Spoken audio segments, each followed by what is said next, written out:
And you know what she taught me in that moment? She taught me that in your life, bad one day doesn't make you bad.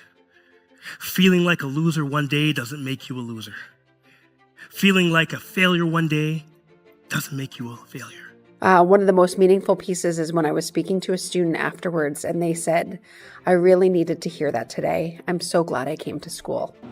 So if you remember nothing else today, remember that. Everybody put one hand in the air, one hand on your chest, put it over your heart and say, it's not my reality, it's my response. And he was the perfect person, and we're so glad we had him.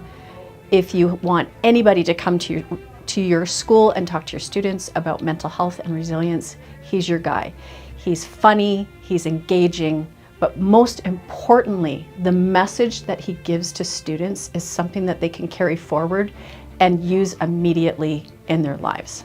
We continue to receive positive feedback from both students, staff, and families that are asking, when will Kwesi be back? This presentation was absolutely amazing. The students loved it. They were engaged.